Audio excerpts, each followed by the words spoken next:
আমি আল্লামা জুনায়েদ বাবনগরের সাথে জেলখানায় ছিলাম। সেই সময় দেখা হয় নাই।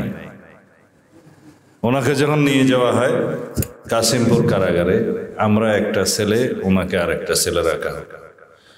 জেলখানার ডাক্তার সাহেবকে আমরা অনুরোধ করে পাঠালাম, একটু দেখে আসেন কি অবস্থা।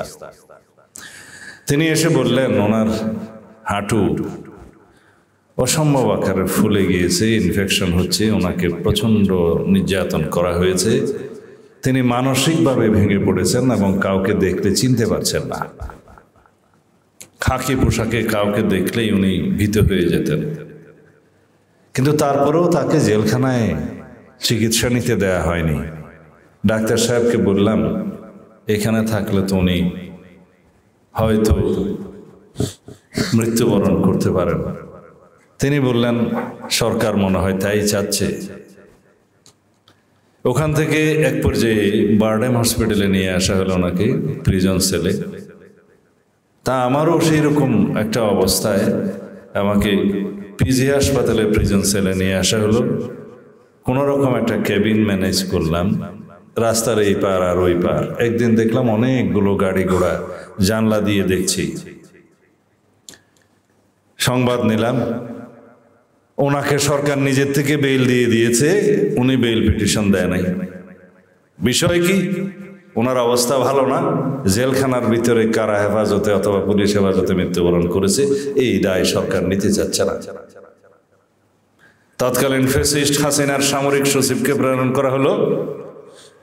ওনাকে জিজ্ঞেস করলেন যে আমরা আপনাকে বিদেশে প্রেরণ করতে চাই, পাসপোর্ট টাসপোর্ট সব আয়োজন করব, আপনার অবস্থা ভালো না। তিনি বললেন আলহামদুলিল্লাহ, আমি সরকারের কোনো অনুদানে বিদেশ যেতে চাই না, আমার অনেক সাগরিদ আছে, প্রয়োজন হলে তারা নিয়ে দেবে।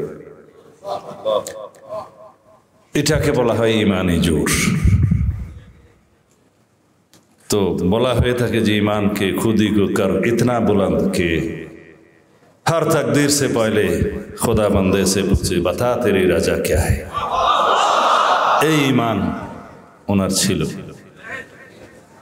আমরা এখানে খুদ ঈমান, ঈমান 2013 সালে এই শাহবাগেই তো নাস্তিক্যবাদীদের, মুরতাদিদের একটা আস্ফালন দেখেছি আমরা।